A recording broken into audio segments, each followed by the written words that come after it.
morning. Ready na tayo in about a minute or so. Mag-start na tayo ng ating pananambahan. May mga tao pa ba sa baba?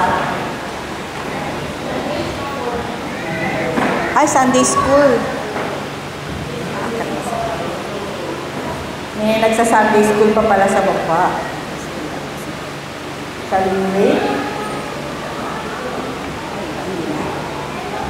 Okay. Magandang umaga po sa inyong lahat. Ang dami-dami mong kaguluhan, lalo na sa ating gobyerno ngayon. Anong tawag doon? Pag nakakarinig nga kanina, nag-uusap kami, nakakarinig ako ng mga news tungkol sa mga awayan sa ating gobyerno. Yung mga bagong presidente. Lumalakas yung kabog ng aking dibdib, hindi ko malaman. Para kung nangangamba na hindi ko maintindihan. Pero salamat sa Diyos kasi merong araw siya na ginagawa para sa atin, para siya ay kasama natin, na papupulihan at sasambahin. Amen po ba? Amen. Salamat sa Lord kasi siya yung nagbibigay sa atin ng kapayapaan palagi, kahit na meron tayong mga pangamba. So manalangin po tayo. Sa umaga po. Panginoon, salamat sa araw na ito na ginawa mo para sa amin. Salamat sa kalayaang makapagtipon kaming mga anak mo upang sama-sama kaming magpuri at sumamba sa iyo. Hinihiling namin ng iyong kapatawaran, Panginoon, sa anumang bagay na nagawa namin na na ikinalungkot mo, Panginoon. Alisin mo, Panginoon, ang aming mga alalahanin at tulungan mo kaming makatuon lamang sa iyo ngayong umaga. Ang aming mga papuri pagsamba, Panginoon, ay para sa iyo lamang at nararapat lang na kami malugod sa pagtitipong ito. Dalangin namin ang presensya mo, Diyos, sa pananambahan ngayong umaga. Ito ang aming dalangin sa pangalan ni Jesus. Amen. Amen. Sa amin po sa Nehemiah 8:10, sapagkat ang araw na ito ay banal para kay Yahweh, kaya huwag kayong malungkot. Ang kagalakang dulot ni Yahweh ang magpapalakas sa inyo. Sabi niya sa Filipos 4:4, magalak kayo lagi. Magalak sa Panginoon. Inuulit ko, magalak kayo. Kung kayo'y nagagalak, tumayo po tayong lahat at papurihan natin ang ating Panginoon.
Katapatan mo, Diyos, tunay at dakila.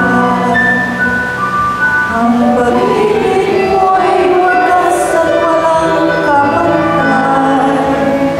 Sa aking puso, sa aking buhay,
dakila at nararamot ng Panginoon ang aming pagsamba at papuri para sa iyo.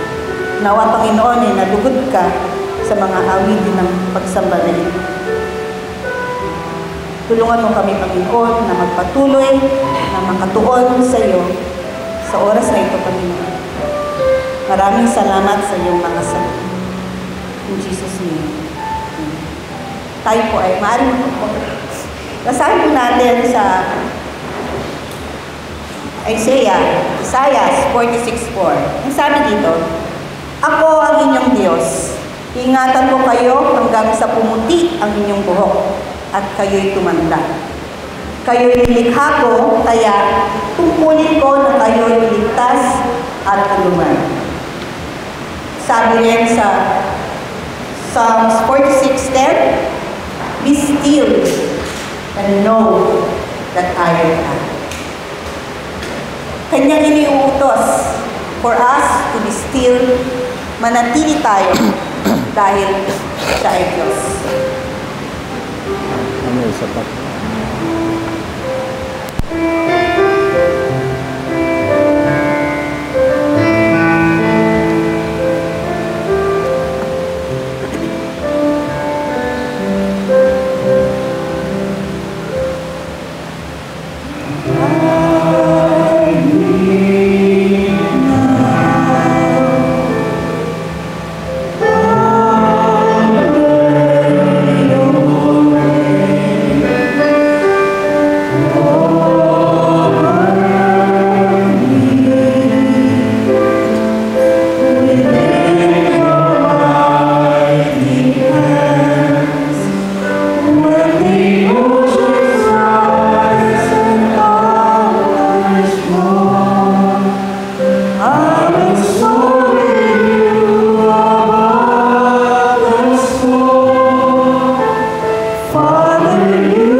Maraming salamat, Panginoon, sa iyong presensya. Maraming salamat sa katotohanan ng ikaw ay Diyos sa makapangyarihan sa lahat. Salamat sa mga paalala, sa pamamagitan ng mga awit at ng iyong mga salita. Naway maihanda na mga ito ang aming puso sa pagtanggap ng iyong mensahe para sa amin. At kami manatili upang marinig namin ang iyong salita ng malinaw. Gabayan nawa ng iyong banal na Espiritu ang iyong mensahero sa araw na ito at pagpalain mo ang gawa nito, Panginoon. Ito pong aming dalangin sa dakilang pangalan ni Jesus. Amen. Ang ating pong mensahero ngayon ay si Kuya Rab.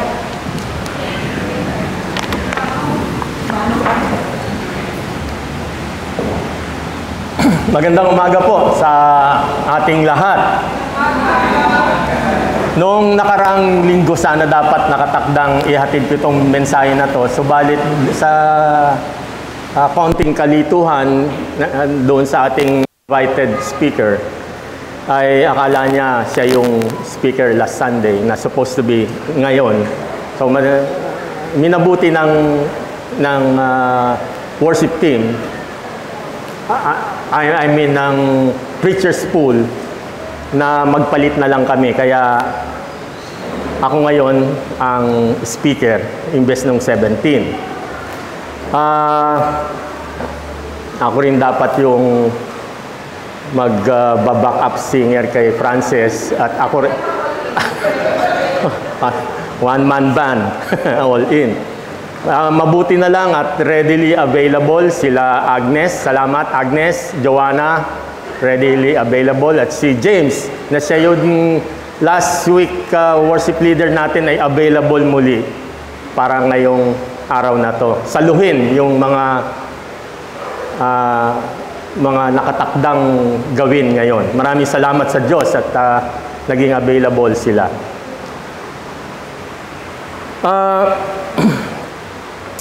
Maaari po bang tumayo tayo para sa pagbasa ng pagbibigay-pugay sa salita ng Diyos? Matatagpuan po ito sa Filipos 4:6-7, at pwede kayong sumabay sa akin sa pagbasa nito. Huwag kayong mabalisa tungkol sa anumang bagay. Sa halip, hingin ninyo sa Diyos ang lahat ng inyong kailangan sa pamamagitan ng panalangin may pasasalamat.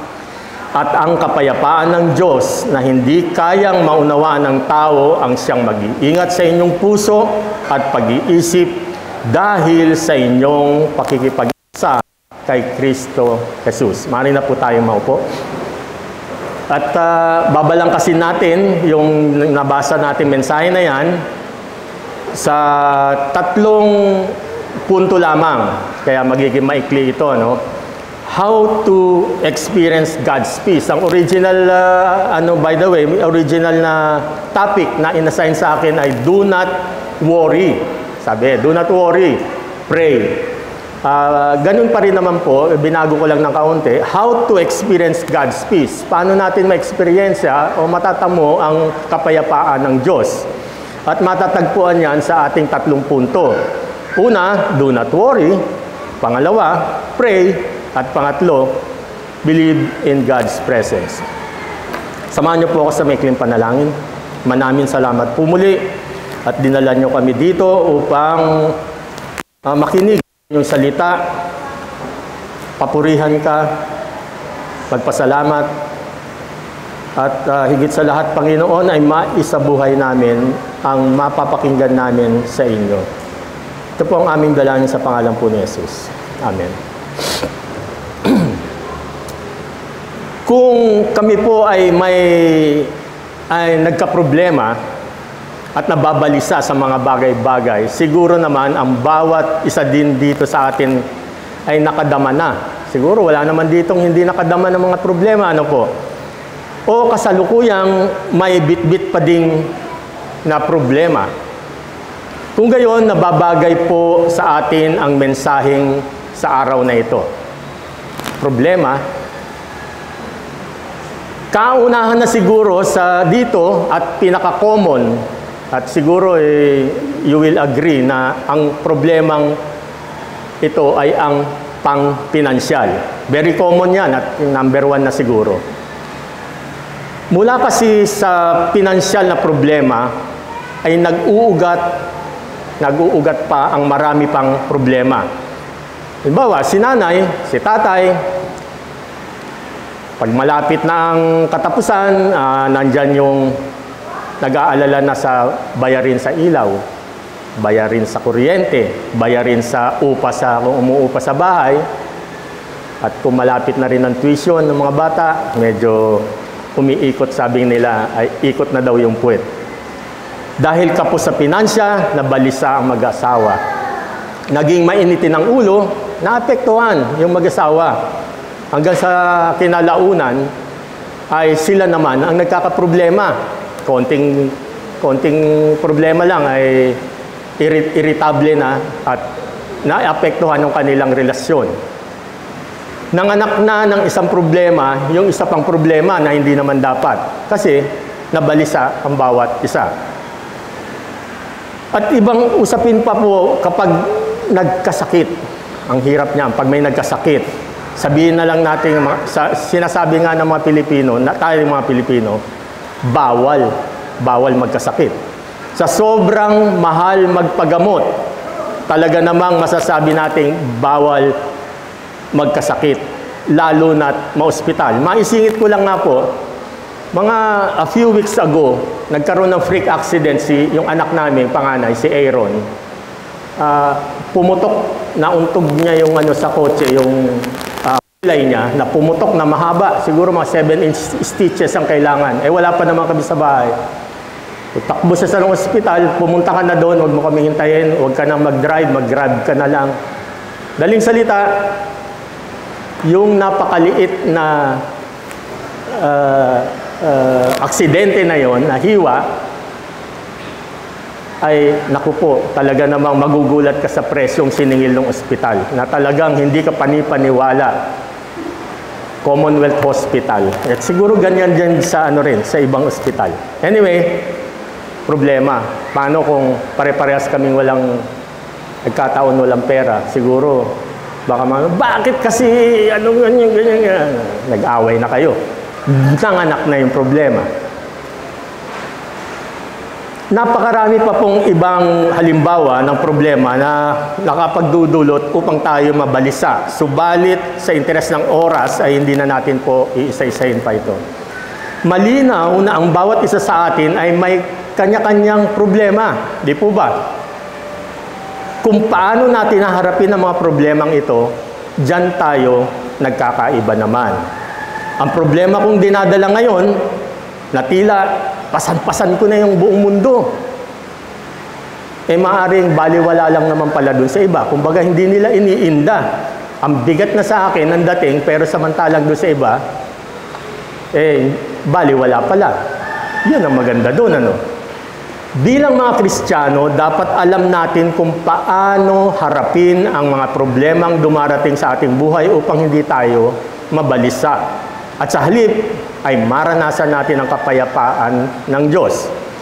At yan nga ang sa ating aalamin sa paghihimay-himay natin ng ating mga talatang nabasa kanina, na sa kabila ng mga pagsubok at problemang dumarating sa atin ay malaman natin kung paano mararanasan ang kapayapaan ng Diyos.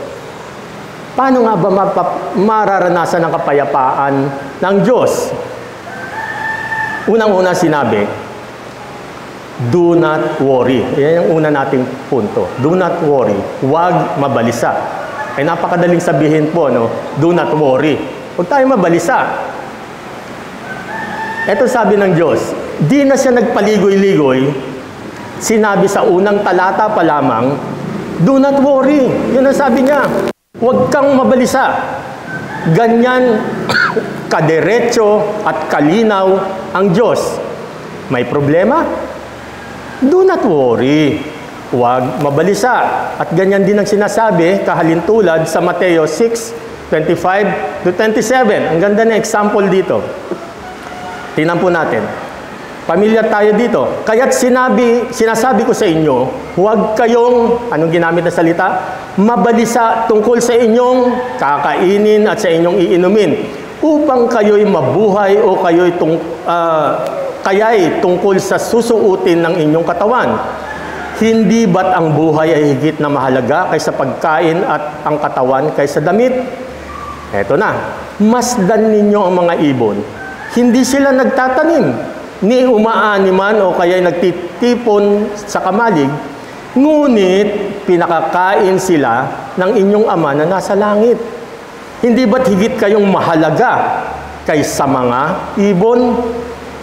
Sino sa inyo ang makapagpapahaba ng kanyang buhay ng kahit isang oras sa pamamagitan ng kanyang pagkabalisa?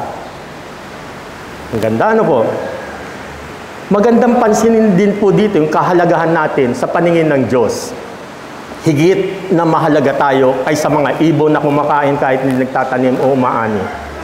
Paalala lang po, ito ay patungkol sa pagpapamalas ng pag-ibig ng Diyos sa atin at hindi tungkol sa pagkukonsinti ng katamaran na hindi natin kailangan magbanat ng buto para kumain sapagkat galit ang Diyos sa taong tamad. At yung sinasabi ng 2 Thessalonica 3:10-12. Nang kami ay kasama pa ninyo, ito ang tinuro namin sa inyo. Ang ayaw magtrabaho ay hindi dapat kumain.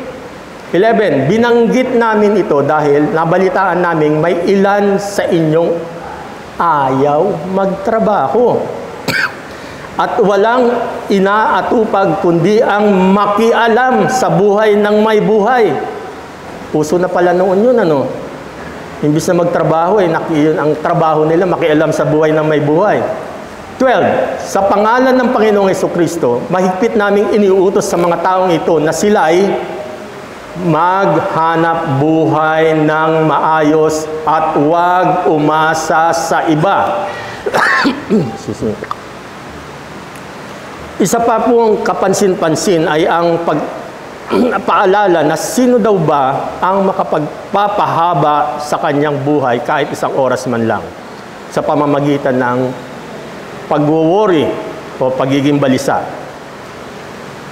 Sa totoo lang po, baka nga mas mapaikli pang buhay natin kung tayo ay madalas mag-worry. Napansin po ba natin na kapag tayo ay balisa, nawawala tayo sa concentration. Lumilipad yung isip natin. Delikado po ito dahil lumilipad nga yung ating isip. Hindi malayong naghihintay ang disgrasya sa atin pag ganito ang kalagayan natin. Ang pagkabalisa ay nakadaragdag lamang ng problema sa kasalukuyang problema natin. Sabi nga nila, hindi nalulutas ang isang problema sa pamamagitan ng isa pang problema. Napansin po ba natin na kapag tayo ay balisa, nanganganak pa ito ng isa pang problema. Nagkakaroon tayo ng, halimbawa, indigestion. Hindi ka matunawan. Hyperacidity.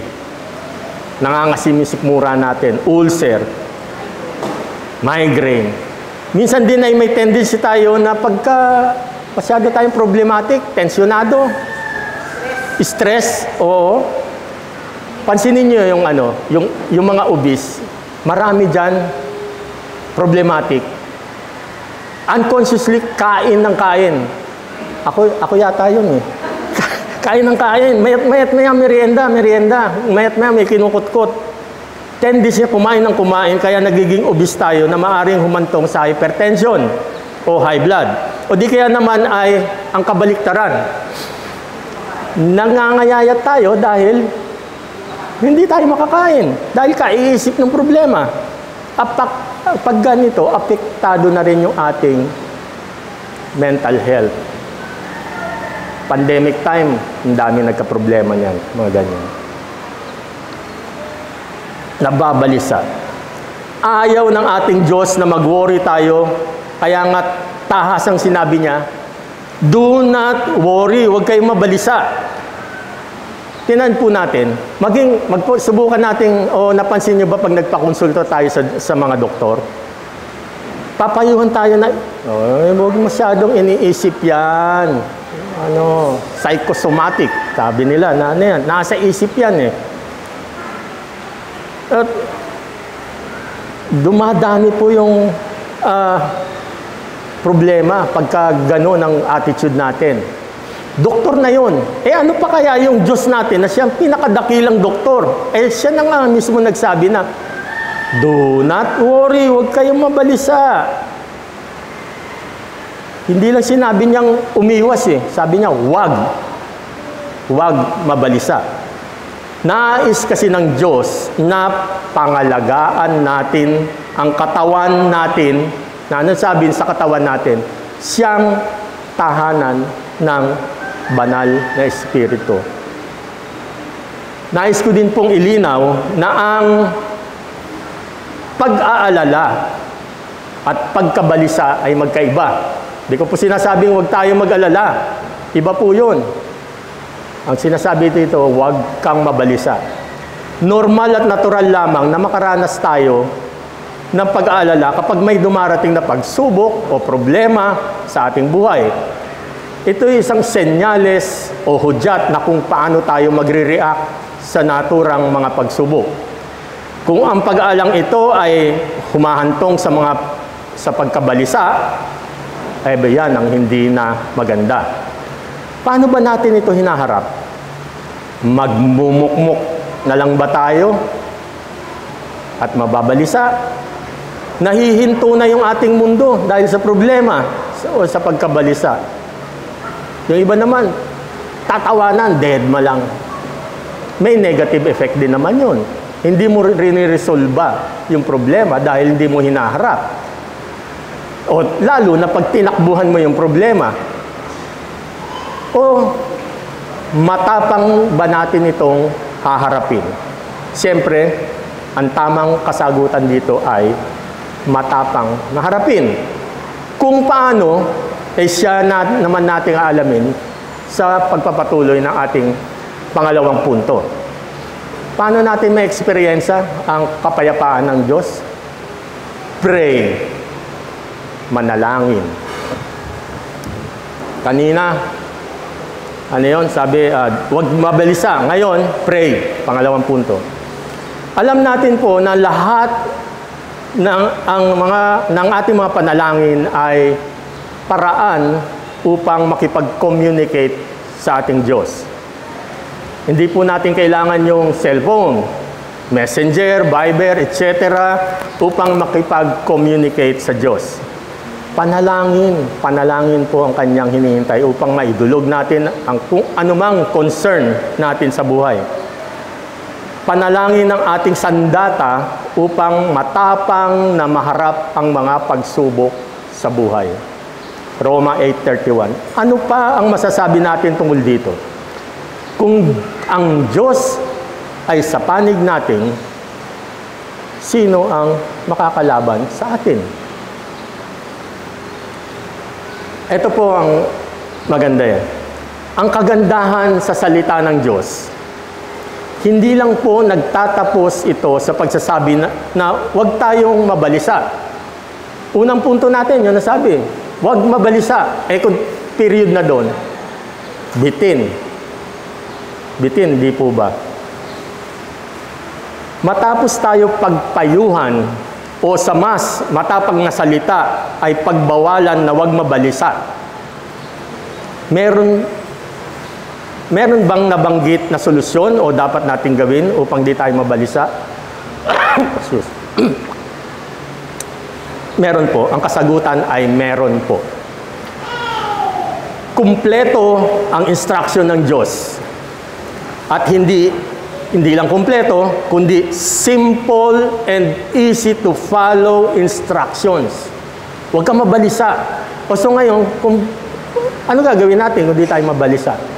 Ito, solusyon niya is to pray. Imbes na mabalisa, pray daw. Napakasimple namang instruction. Easy to follow instruction. Filipos 4:6. Sa halip, ingin ninyo sa Diyos ang lahat ng inyong kailangan sa pamamagitan ng panalangin may pasasalamat. Nababalisa, sabihin daw natin ang lahat ng ating pangangailangan sa pamamagitan ng panalangin. Sana hindi po ako tumunog na nagtataguyod ng prosperity gospel at hindi po yan ang intensyon natin. Ang nais ko lang po sabihin dito ay walang imposible sa kapangyarihan ng Diyos. Kung kaya ng Diyos na magpagaling ng may mga sakit, bumuhay ng patay, pakalmahin ng bagyo, ano pat para hindi niya diringgin ang ating mga panalangin.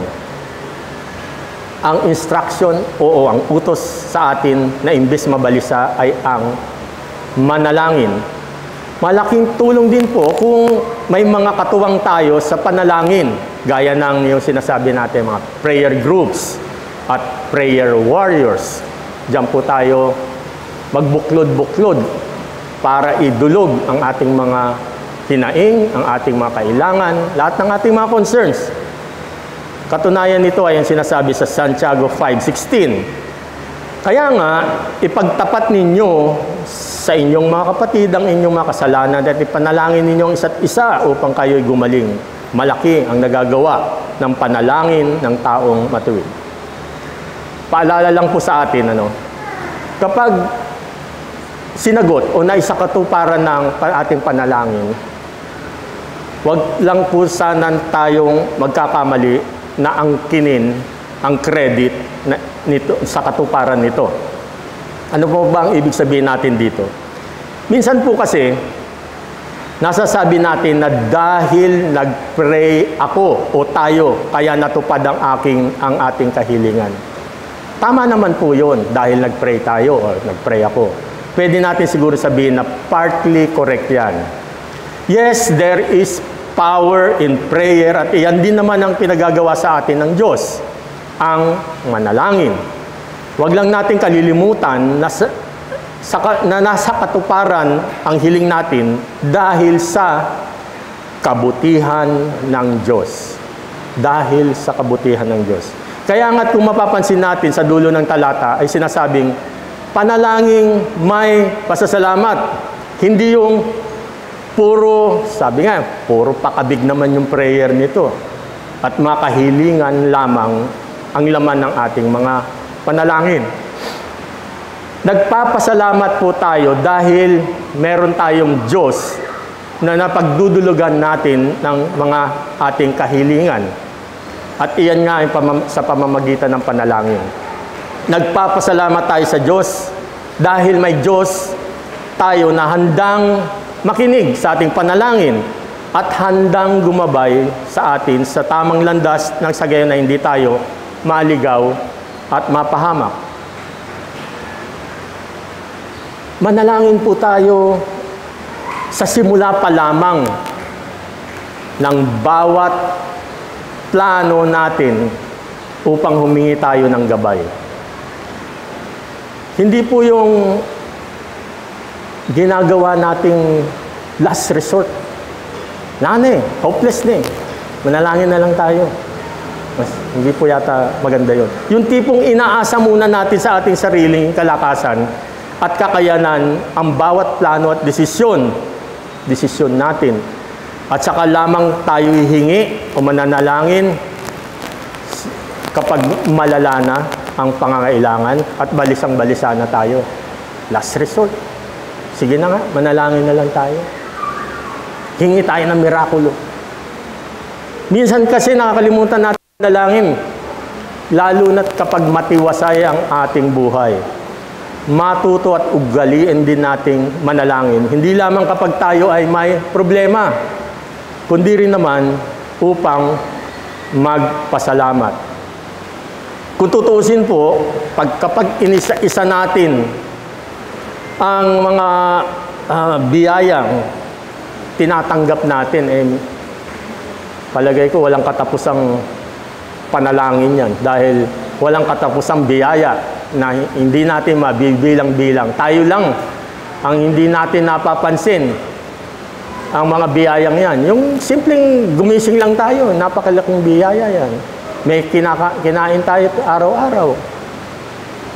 Maliliit, pero maraming, dahil sa regular na ginagawa ng Diyos yun sa atin, yung regularity ay nagiging normal na lang na baliwala na lang sa atin. Nakakalimutan nating pasalamatan ng Diyos. Kanina nabanggit natin na utos ng Diyos na huwag tayong mabalisa, di po ba? At sa halip ay manalangin. Ang tanong, paano kung hindi po tayo marunong manalangin? Aba, meron pa rin kasagutan ng Diyos dyan. Talagang wala kang lusot eh. Hindi ka dapat mabalisa dahil ang sabi ng Diyos,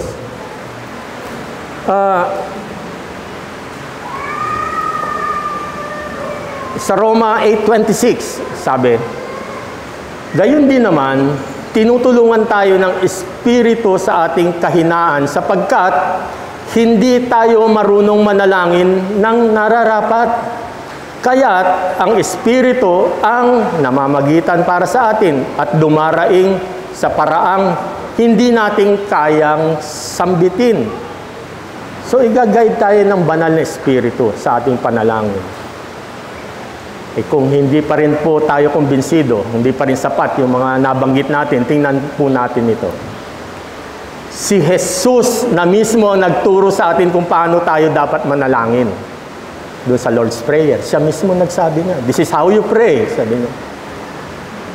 Yan ay purihin ng Diyos, dilog ang ating mga kahilingan, humingi ng kapatawaran para sa ating kaligtasan, masunod ang kanyang kalooban. Ano sabi? Give us this day our daily bread. Sabi sa itinurong dasal sa atin, yun po, give us this day. Hindi pang isang taon yung tinuro sa atin. Give us this, our 1 year supply. Hindi. Hindi na yung fresh. Ang biyaya ng Diyos ay they are new every morning. Kaya, give us this day. Yung pandesal kinabukasan lang, hindi na magandang Kaya, give us this day our daily bread.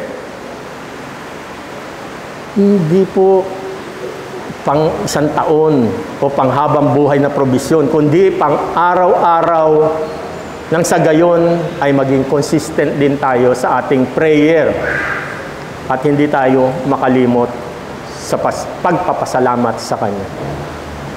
Gayon din po sa Psalm 23. Ano yung sabi ng Psalm 23? Though I walk through the valley of death, I will fear no evil. Hindi naman niya tinanggal yung valley of death Nandun pa rin. The problems will still exist. Nandun. Araw-araw meron tayong haharapin na mga problema o pagsubok. Ang itinuro sa atin, paano maging matapang, paano harapin ang mga ito. At pagtagumpayan, I will fear no evil. Kahit nandyan yung mga banta ng kaaway o mga sabingit ka na ng kamatayan man yan. Manalangin po tayo. Pray. It will give us direction. Pray. It will give us assurance, calmness in our hearts, and peace in our lives. At upang madama nating mabuti ang kapayapaang ito, punta po tayo sa pangatlo nating punto. Pangatlo, paano natin madarama? Kanina, huwag mabalisa. Ngayon, manalangin. Pangalawa, pangatlo, maniwala tayo sa pangako ng Diyos. Believe in God's promise. Ang pangako, para maging isang epektibong pinangahawakan natin, ay una sa lahat, dapat paniwalaan natin ito. Yung pangako, dapat paniwalaan para panghawakan natin. Sino ba naman ang panghahawakan ng isang pangako kung hindi tayo believe at pinagdududahan natin ito? Kaya importanteng paniwalaan natin. Believe in God's promise. Malaking factor po kung sino ang nangangako para paniwalaan o pagdudahan natin ito. Halimbawa, lapit na yung eleksyon. Ang daming pangako ng mga politiko. Pagka ganyan po, may agam-agam tayo, di po ba? Medyo, teka muna. Totoo ba? Ibibigay niya sa akin to? Totoo ba siya sa mga sinasabi niya? Subalit sa verse po natin, Diyos na mismo ang nangangako. At matatagpuan iyan sa Filipos 4:7.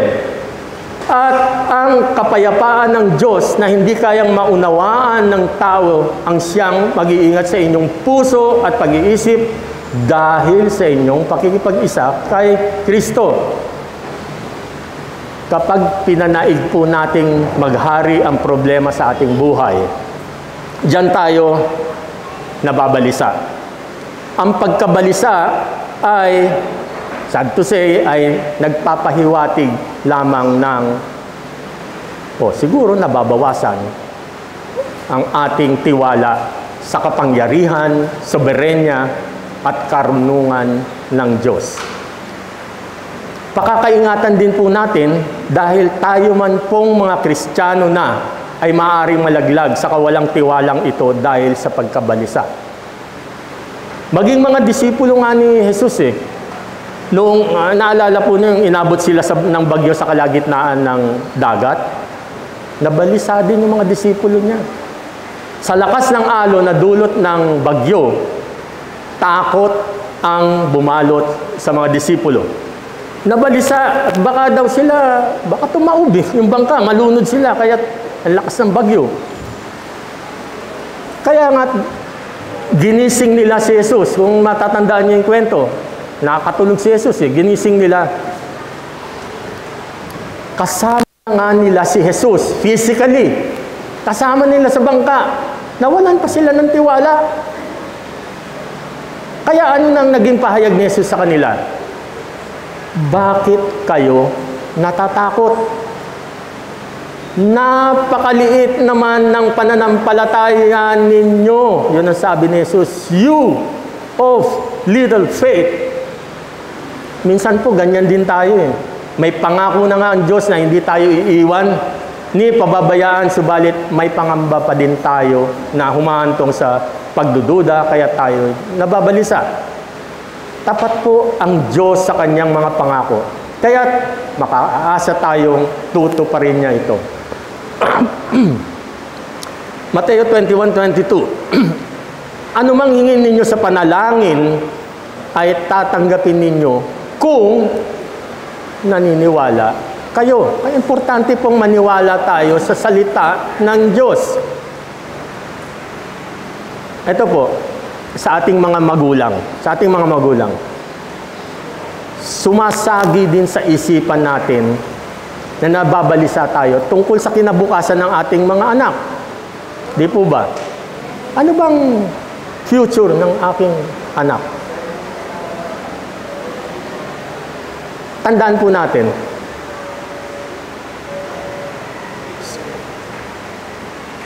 bago ko po magpatuloy, sumasagi yung pag-aalala natin sa ating mga anak dahil sa pagmamahal natin sa kanila, di po ba? Natural yun. We worry about our children's future. Pero ang maganda nito, we worry about our children's future because we love our children. Pero ang magandang isipin, meron tayong Diyos na mas nagmamahal pa kaysa sa atin, sa ating mga anak. Kung nagawa po natin na palakihin sila, nung maliliit sila, sa salita ng Diyos, ano pong dapat nating ikabalisa? Samantalang may pangako namang nagbibigay kapayapaan sa ating mga magulang, na sa Kawikaan, sabi, 22:6, ituro sa bata ang daang dapat niyang lakaran. At hanggang sa paglaki di niya ito malilimutan. Salita po ng Diyos, pangako ng Diyos, ang siyang gagabay sa ating mga anak. Nagawa na natin We can only do so much. Hanggang dun lang tayo. Leave the rest to God. Siya na bahala. And that will give us peace. Ako, madalas ako mag-worry sa anak ko. Yung hindi lang, dumating lang ng madaling araw yan. Yung mga paggising mo ng alas 2, alas 3, magwiwiwi ka, pagtingin mo, wala. Hindi na ako makatulog noon. Kaya habang ginagawa ko ito, nangyayari yon. Kaya sabi ko, tinetesting yata talaga. Kaya every time gagawa ako ng message, hindi ko makalimutan, sabi ni Pastor sabi, Raf, pag gumagawa ka ng mensahe, Unang-unang mangungusap yan, hindi muna sa kongregasyon, kundi sa iyo mismo. Kaya nang habang ginagawa ko to, ang daming challenges, ang daming problema dumarating. Na tinetesting ba yung patience, tinetesting yung pag-worry mo, tinetesting lahat. Samantalang, eto na nga sinasabi, do not worry, do not worry. Akong bahala dyan. Madali sabihin, pero how do we practice it? At eto nga yung 3 punto natin na sinasabi ng Diyos. Sundin natin ito. Iwasan po nating ilagay sa ating isipan ng mga bagay na hindi naman nakatutulong sa ating kapayapaan. At bagkus ay nagdudulot sa atin na tayo ay mabalisa. Tigilan na po natin ang lamanan ng ating isipan ng junk o basura. Sa halip ay punuin ito ng positive thoughts at hindi lamang basta positive thoughts, kundi godly thoughts. At yan ay ang mga bagay na matatagpuan sa isa dito, sa Filipos 4:8-9. Sabi dito, bilang pagtatapos mga kapatid, lagi ninyong isaisip ang mga bagay na karapat-dapat at kapuri-puri, mga bagay na totoo, marangal, matuwid, malinis, kaibig-ibig at kagalang-galang. Isagawa ninyo ang lahat ng inyong natutunan, tinanggap, narinig at nakita sa akin. Sa gayon, sa inyong Diyos na magbibigay ng kapayapaan. Kung babalikan po natin, yung unang punto natin, nabanggit natin na isa sa nagdudulot ng pagkabalisa ay ang pinansyal na problema. Number 1, pinakapopular. Subalit, hindi po nito ibig sabihin na kapag sagana tayo, madami tayong pera, mayaman tayo, kayamanan ang solusyon. Hindi po yan ang ibig sabihin nito. Na kayamanan magbibigay solusyon at magbibigay kapayapaan sa atin. Alam naman po nating lahat na maraming mga bagay na hindi nabibili ng kayamanan. Halimbawa na lang, simpleng, yung sarap ng tulog. Naalala ko po tuloy yung may papagawa ako sa bahay, yung welder, pag lunch break, pagkatapos ng kumain, maghahanap ng ano yun, ng karton o plywood. Ilalatag niya doon sa garahe, hihiga. Naku, inggit na inggit ako. Ang sarap ng tulog niya. Maikling tulog, sarap. Paggising niya, sakto, before 1, trabaho na naman, refresh na refresh. Ang sarap. Samantalang meron po dyan ang sarap ng higaan, naka-air conditioner pa, air condition room, pero hindi makuha yung sarap ng tulog. Ganun nga sinasabi ko kahihintay ko doon sa anak namin. Paggising ko, baliktad na lang ako ng baliktad doon sa kama hanggang madaling araw na yun. Balisa kasi. Kaya hindi tayo mabalisa. Hindi rin po nabibili ng kayamanan ang kalusugan. Si Steve Jobs, kilalang kilala, no? Nabubuhay pa siya, ay isa na yata sa pinakamayaman, kundi man, isa sa mayaman, kundi man pinakamayaman sa buong mundo noong araw na yon. Subalit, wala pong nagawa yung kanyang kayamanan upang maisalba ang kanyang kalusugan. Isa pa ay maaari nating mabili ang lahat nating masasarap na pagkain, subalit, hindi natin mabibili ang good appetite. At kung sakaling gumanda ang ating appetite, baka naman, sabi ng doktor natin, huwag mo kainin yan. Bawal. Mataas ang uric acid mo. Mataas ang kolesterol mo. Eto dok, bawal din yan. Matamis, diabetic ka. Nako, wala kang kain, ano? At kung hindi po nabibili ng kayamanan ang kapayapaan. Dahil ang tunay na kapayapaan ay hindi for sale. Hindi nabibili ang kapayapaan. Hindi po ito for sale.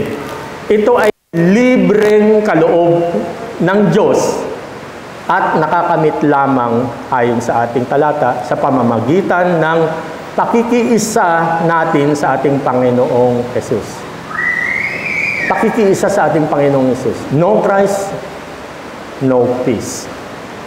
Kapayapaang hindi maunawaan ng tao, ang kapayapaang naghihintay sa nakikipag-isa na kay Kristo. Minsan po, salatman tayo sa material na bagay o kayamanan. Makikita mo bakit silang gano'n, ang saya-saya, ano man. Yung iba nasa kanila na lahat, hindi naman sila masaya. Hindi po porke nandyan na sa atin ang lahat, hindi yan garantiyan na tayo'y sasaya o magkakaroon ng kapayapaan. Ano pong kapayapaan pa kaya ang ihigit pa sa kapayapaang dulot ni Kristo na siyang tumubos sa ating mga kasalanan upang tayo magkaroon ng buhay na walang hanggan? Yan po ay isang napakalaking kapayapaan. Assurance na meron tayong buhay na walang hanggan. Kaya napaka-importanteng unahin muna natin ang Diyos bago ang ibang bagay. Masyado tayong concerned sa napakaraming bagay, nakakalimutan natin minsan na unahin ang Diyos. Mateo 6:33. Ngunit higit sa lahat ay bigyang halaga ang kaharian ng Diyos at ang pamumuhay ng ayon sa kanyang kalooban at ibibigay niya sa inyo ang lahat ng mga bagay na ito. Ano ba ang ilan sa mga katangian o karakter ng ating Diyos na ating sinasamba? Sino pong pamilyar sa Teachers Village, si Katuna Village? Yan, sila John, taga doon. Mga karsada dyan. Halimbawa, mapagmahal, mapagkumbaba, meron ba mapagpatawad? Madasalin, maunawain, mahabagin, matuwid, mabait. Banggitin na natin lahat ng karsada dyan sa Teachers Village, UP Village, si Katuna Village. Kulang pa po yan para sa katangian ng ating Diyos. Kung iisipin natin lahat ng mga katangian ng Diyos, marirelax tayo. Magbibigay kapayapaan. Ganito pala ang Diyos na sinasamba ko. Ganito ang katangian niya. Yan ang karakter ng ating Diyos. Kilalanin natin siya ng gusto upang makampante tayo at magkaroon tayo ng lubos na kapayapaan sa ating buhay. May problema? Nababalisa? No. Cheer up, sabi. Rejoice, for this is the day that the Lord has made. Magiging sinungaling tayo, kanta tayo ng kanta. Rejoice, rejoice, this is the day that the Lord has made. Pero, ang lungkot. Duda tayo. Rejoice, for this is the day that the Lord has made. And I will rejoice and be glad in it. Manalangin tayo sa ating Panginoong Hesus na may pasasalamat at kasunod nito ang kapayapaang hindi maunawaan ng tao na siyang mag-iingat sa ating puso at isipan.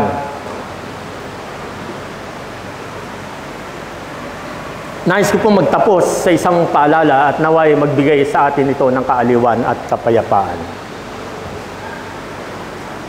Sabi, huwag tayong mabalisa dahil mayroon tayong Diyos na mas malaki sa anumang problemang kinahaharap natin.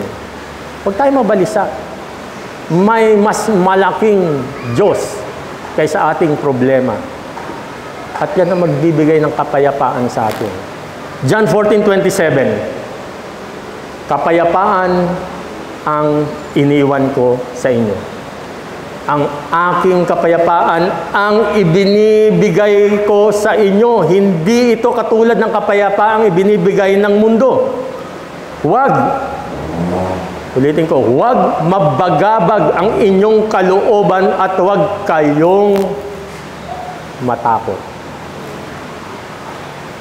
Magandang umaga po sa ating lahat at yan po ang salita ng Diyos.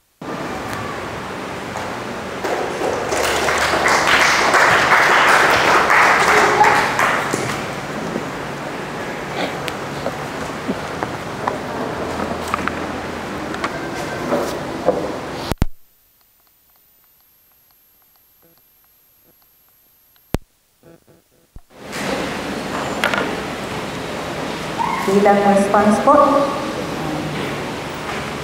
wala na po bang bigat? Medyo aawitin po natin ang We Will Carry. Diyan.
Manalangin po tayo.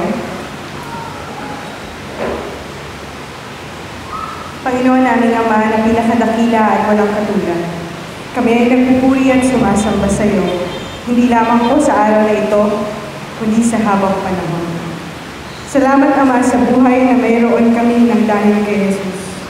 Salamat sa pag-ibig mo, Diyos naming buhay, the Alpha and the Omega, our Jehovah Rapha, our Jehovah Jireh.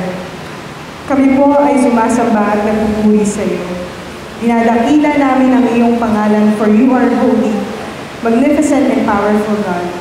You are the giver of life, and you deserve to be praised and honored. Panginoon, kami ay lumalapit ng may pagpapakumbaba. Patawarin mo po kami sa aming mga nagawang kasalanan, sa aming isip, sa aming pananalita, at maging sa aming mga gawa. At patawarin mo rin po kami kung kami man ay may mga pagkukulang sa iyo. Tulungan mo kami, O God, na talagang mamuhay ng may takot sa iyo at naaayon sa kalooban mo. Salamat, Panginoon, sa kabutihan mo sa amin. Salamat dahil hindi mo kami pinababayaan sa lahat ng panahon. Salamat dahil sa kabila ng nararanasan naming mga pagsubok sa buhay, ay nandiyan ka para umalalay sa amin. Ikaw ang nagbibigay ng pag-asa sa amin para magpatuloy. Salamat, salamat. Panginoon, itinataas namin sa iyo ang iyong iglesia, ang Lord of Life Christian Fellowship. Kami po ay nagagalak sa kagandahang loob mo talaga sa amin. Ikaw, sa iyong kapangyarihan, ikaw ang may control sa lahat, Panginoon. You are sovereign God, kaya marapat lamang na ipagkatiwala namin sa iyo ang lahat.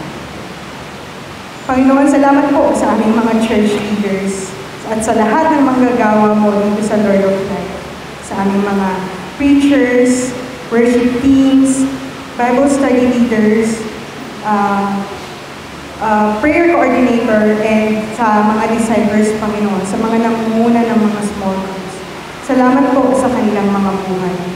Patuloy niyo po silang samahan at gabayan, bigyan ng kalakasan at karunungan. Nang sa gayon ay talagang sama-sama po kami lumago sa aming pananampalataya sa iyo.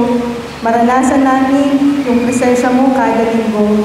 Maunawaan namin ang iyong salita sa pamamagitan ng mga mangangaral na dinadala mo dito sa amin. Salamat po at talagang ikaw po ang malulhati sa lahat ng gawain nito, Panginoon. Panginoon, nilalapit din po namin sa iyo yung nomination of elders and deacons. Dalangin po namin na ikaw ang kumumpleto sa aming mga leaders dito sa iglesia. Mga leaders na makapagbibigay ng luwalhati sa iyo sa pamamagitan ng paglilingkod sa iyo at pagiging daluyan ng pagpapala mo sa bawat miyembro ng Lord of Life. Patuloy rin namin inilalapit ang pangangailangan ng bawat miyembro. Ikaw, Lord, yung nakakaalam ng bawat sitwasyon ng bawat isa sa amin. Ikaw ang mag-provide sa anumang aming pangangailangan. Hipuin mo po ang mga may sakit at bigyan ng kagalingan at kaginhawaan sa kanilang mga katawan. Lord, itinataas namin ang lahat ng Lord of Life members sa iyo, Lord God, maging ang aming mga nire-reach out na mga tao. Naway ang iyong banal na Espiritu ang mag-enable sa amin na lalong manatili sa iyo, sa presensya mo, upang kami ay maging mga mabuting anak mo, Panginoon. May balik namin sa iyo yung kabutihan na ipinararanas mo sa amin sa araw-araw.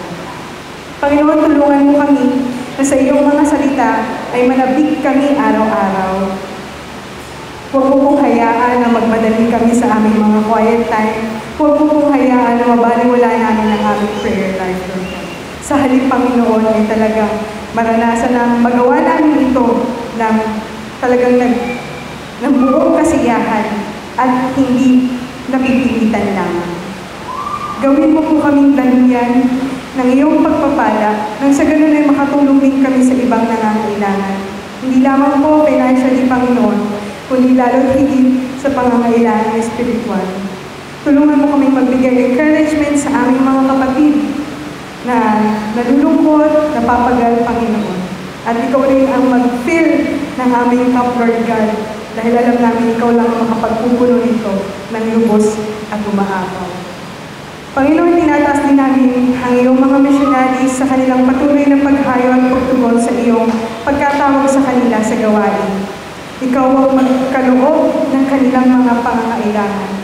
Bagamat po may mga panahon na napapagal, ikaw, Panginoon, ang mag-refresh at magpanumbalik sa kanilang kalakasan at sigla sa paglilingkod sa iyo. Panginoon, ang aming bayan ay sa iyo. Itinataas namin ito at humihingi po kami ng proteksyon sa anumang kalamidad.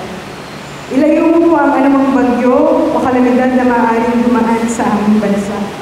Inihis mo po ito upang hindi makapinsala ng aming mga kababayan. At tulungan mo rin, Lord, yung mga nasalanta kamakailan na muling makabangon. Ikaw nawa ang makita nilang pag-asa sa pagkakataon nito. Panginoon, maraming kaguluhan sa aming gobyerno. Nakakalungkot, nakakabahala na kung ano ang pwedeng maidulot ito sa aming mga kababayan. Pero higit kang makapangyarihan kanino man. Higit kang may kapamahalaan sa aming bayan, kaya kami po ay sa iyo lamang magtitiwala. Panginoon, marami kaming ninanais, pero dahil po makapangyarihan ka at ikaw ang hari ng mga hari, hindi kami mangangamba. Sinabi nga po sa Hebrews 13:6, ang Panginoon ang tutulong sa akin, kaya hindi ako matatakot. Ang kadakilaan mo, ang kapangyarihan mo, kung sino ka o Diyos ay hindi magbabago. Marami mang suliranin ay mabuti ka. Sa panahon ng paghihirap, tapat kang tutulong. Sa panahon ng paghihintay at pananalangin, alam namin tapat kang tutugon ayon sa iyong kalooban. Sa panahon ng kalungkutan, tapat kang magbibigay ng kapayapaan at kaaliwan. Ano mang dinaranas namin, Panginoon, tapat ka at mabuti. Hindi yun kailanman magbabago. Hindi limitado sa aming nararanasan kung sino ka sa aming mga buhay. Panginoon, maging katulad nawa kami ni David nung hinarap niya si Goliath, na hindi nakatuon sa laki ng kanyang kalaban, kundi nakatuon sa Diyos na nasa sa kanya. Salamat, Panginoon. Purihin ka magpakailanman. Ito po ang aming panalangin sa pangalan ni Jesus. Amen.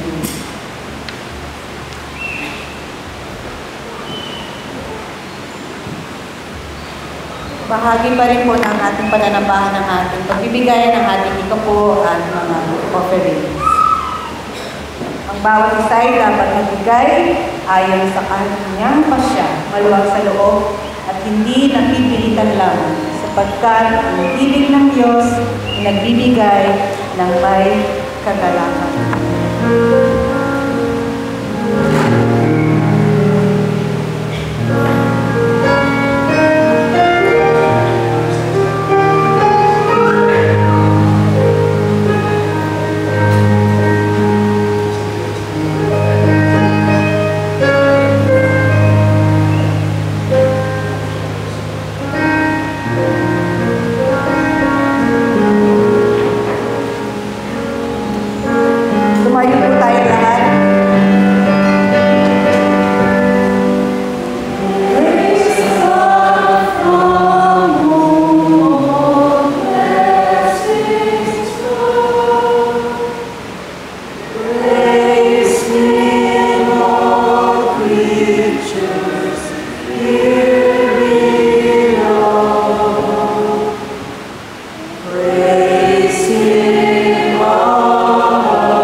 Kayo po ay magsiupo para po sa ating announcements. Marami-rami po ang announcements natin ngayong umaga ito. Mamaya pagkatapos po ng ating panambahan ng 1 o'clock by 1 o'clock p.m. po ay ang youth hangout ng mga youth. Ito ay gaganapin sa Batasan. At ang ating topic po nun ay loving outside the church. So sa lahat po ng youth na gusto mong dumalo sa ating youth hangout, ay makipag-coordinate na lang po kay James para po sa trans po papunta po sa Batasan ng 1 o'clock p.m. Meron pong lunch na isi-serve doon, so hindi na natin kailangan kumain bago tayo pumunta doon. This coming Wednesday, November 27, balik po tayo sa ating face-to-face na prayer meeting ng 7 o'clock p.m. dito sa Doña Carmen. At ang ating facilitator po sa araw na yun ay si Ate Sita Pakasare. Next Sunday po, December na, 9:30 a.m. ang ating worship service. At ang ating worship leader ay si Papa. At ang ating preacher po ay si Pastor John Leones, 2 Thessalonians 1:3-12, worthy of the kingdom. Paalala lang po sa ating elders and deacons nomination, sa ating calendar po ay nakatakda na ngayon po ang deadline ng ating nominations. At pwede po natin itong ilagay dun sa ating Dropbox dun po sa likod. At kung nawala po natin ang papel, ay meron pong available doon na nomination sheet sa likuran po. So ngayon na lang po ang deadline nito dahil pagdating ng December 8, ay na-announce na po natin ang ating final list of qualified and confirmed nominees. Ayan, para rin po ulit sa youth, malapit na ang ating Christmas party na gaganapin sa December 8, 3 o'clock p.m. dito sa Lord of Life, Doña Carmen. Ang ating theme po ay Growing as a Student of Christ. At para sa Christmas party na ito, ang ating theme ay 80s and 90s.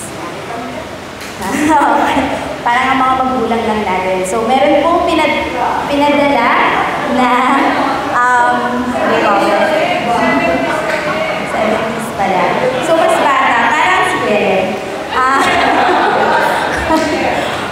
Meron pong pinadala sila Kuya Rico na examples ng costumes. Parang pinadala niya ito sa ating group chat sa Radicals. Kung hindi po tayo kasama sa group chat na ito, sabihin niyo lang po sa amin para kami ay ma-add namin kayo at para makita natin ang ating guidelines sa ating costumes. Pero ito po ay gaganapin sa December 8 at 3 o'clock p.m.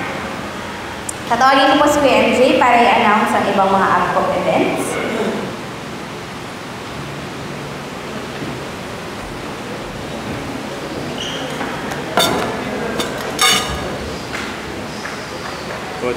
Yan, magandang umaga po sa ating lahat. So, this coming week po, gaganapin po natin ang ating may kodigo ko eh. So, ayan, ang ating APCOP Community and Sports Fest, no? Ito po ay gaganapin sa Sabado, November 30. Ito po ay gaganapin sa UP Village, no? So, kung meron pong interesado na mag-join po sa gawain na ito ay lahat po kayo ay invited, no? So, ang gawain po ito ay magsisimula ng alas 8 ng umaga hanggang alas 6 ng gabi. So, whole day po ito, no? Alas 6 ng gabi, no? Ng gabi. So, whole day activity po ito. So, inaanyahan po namin kayo na makatalo po dito. Ngayon, meron po tayong mga players na involved po dito na ang mga players po natin ay magagaling po ng Batasan, no? Pero, siyempre, ini-encourage ko po talaga kayo na pumunta. Kahit hindi po kayo maglalaro, makibahagi po kayo, no, sa gawain ito, sa ganun ay magkaroon po tayo ng fellowship sa iba pang mga APCOP churches na naroon, no? Sa ating po mga leaders, punta po tayo kung may pagkakataon po. Kasunod po nito ay, yes, o nga pala, siyempre, kung pupunta po tayo sa ating Sport Fest, magsuot lamang po tayo ng full color green na kahit na ano po, t-shirt, sandal, dark green, no, para mas specific, dark green po, no, para tayo po ay makilala na tayo po ay taga Lord of Life, no? So color green po, color green. Ang sunod naman po ay itong piso kada araw para sa ating Pastor's Wellness and Fun. Ngayon, napag-usapan po ito ng mga pastor nung nakararaan na sa Batasan po. Na-i-raise po nila ito nang sa ganon ay magkaroon po ng pondo para sa ating mga pastor. Naikwento ko lang po na binahagi sa akin ni Ninong Bong na may mga pastor po tayo na medyo gipit sa in terms of financially kung paano nila alagaan ang kanilang mga sarili. And recent lang po may isang pastor na pumanaw. And talagang nasa id po yung kanilang finances, no? Kaya ito pong piso kada araw ay makakatulong para sa bawat pastor na meron po ang ating APCO. Piso lamang po, no? Pero kung gusto mo po na mas malaki pa, no? Kasya po dito. Barya lang po, no? 20 to 50 lang na barya, dagdagan po natin. No? So, nandito lamang po ito. Ang gagawin po dito, pag napuno po ito, lahat po ito ay kukulit, tapos bibilangin, and then, ito turn over po sa APCO. Ito nga po. Pag napuno po natin ito, pag nasabit na po natin sa APCO, nagbibigay po muli sila ng isa pang alakansya. Sa ngayon po, wala pa po silang sinasabi kung hanggang kailan ito. Pero, yan, tuloy-tuloy lang po ito, no? na makapagbigay po ng tulong sa ating mga pastor. Sunod po, ang ating fun run and walk this coming next year pa naman, January 25. No? And encourage po ng bawat isa na makilahok din po dito. Ngayon, meron po ako dito mga registration form. Actually, hanggang December 27 pa naman po pwede mag-register. So meron po akong mga forms dito. Ang simbahan po natin ay nagbigay ng maximum of 20 delegates na pwede pong tumakbo sa gawain ito. Sa atin sa Batasan, dito sa DC, ganun din po sa Batasan. Ngayon, kung sakali naman po, hindi po kayo makakatakbo, pwede po kayong mag-sponsor kung sino po ang tatakbo sa inyo. Kung sino maglakad, okay lang. Pero kung di ka makapunta, mag-sponsor na lang po kayo ng tatakbo para sa inyo. No? So nakikita ko po is, bagay, matagal lang po no, yung huli. Na 2018 po ata yung huling fund run natin. No? So maganda po ito para sa bawat isa sa atin, no? Na makilahok sa ganitong klase ng gawain. No? So ayun po. Kung sino po ang mga interesado, lapit lamang po kayo. So, magkano po yung fee? Ang fee po para dito ay 600 pesos. At gaganapin po ito sa CCP Complex dito sa Pasay City. No? So, siyempre, 5 a.m. ang call time. So, maagang gising. Sabado po ito. No? So, ayun po. Yun, kasama po rito ang t-shirt. And then, may race fee po nakasama. So, ayun po. Maraming salamat. Alas 5 po ng umaga. Simula. Okay? Sa CCP ko. Pag-usapan po natin sa mga susunod na araw. Alam po, excited po si Ninang Oxy. Tatakbo siya.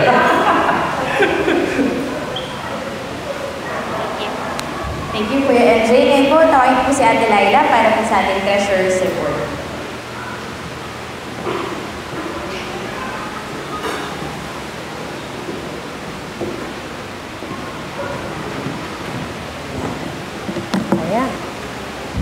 Ayan. Magandang umaga po sa ating lahat, sa kapatiran ng Lord of Life. Magandang umaga. Mula po sa ngalan po ng Council ng Lord of Life, kami po ay mag-uulat ng ating kapirahan ng ating simbahan. Actually, hindi po kami nakapag-ulat noong September dahil medyo na-busy sa plano ng Council. So, ito na po siya. Umpisahan po natin sa ating total receipts or ang pumasok ng mga tithes sa ating simbahan. So, ang tithes na offering po through online banking, so dalawang linya po yan. As of September, 96,300. Ang tithes na offering naman po through offering bag is 52,773 pesos. Ang social concern offering ng DC ay 2,390 pesos. And interest po income from bank deposits ay 194 pesos and 58 cents. So yan po yung total po ng September times po is 151,656.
din kailang mag-celebrate ng kanilang birthdays this week. So, November 30 po ay birthday ni Tito Rack at ni Liway. Ayan, wala po si Liway, pero kung pwede natin siyang i-message through dress at pwede po natin ang bless Tito Rack.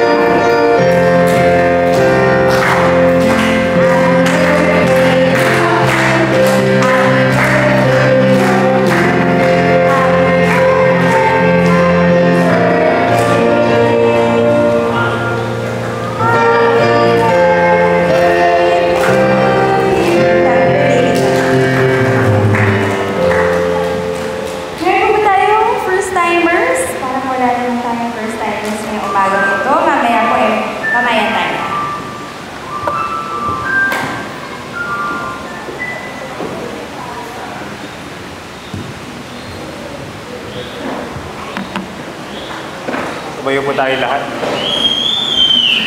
At tanggapin po natin yung pagpapala mula sa salita ng Diyos. Gawin na rin nating panalangin itong mga salita na ito.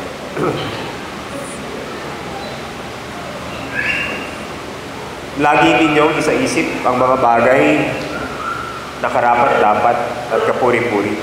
Mga bagay na totoo, marangal, matuwid, malinis, kaibig-ibig, at kagalang-galang. Isagawa ninyo ang lahat ng inyong natutunan, tinanggap, narinig at nakita sa akin. Sa gayon, sa inyo ang Diyos na nagbibigay ng kapayapaan. Pagpalain ka nawa at ingatan ni Yahweh. Kahabagan ka nawa at subaybayan ni Yahweh. Lingapin ka nawa at bigyan ng kapayapaan ni Yahweh. Amen. Manatili po tayo nakatayo para sa komunidad.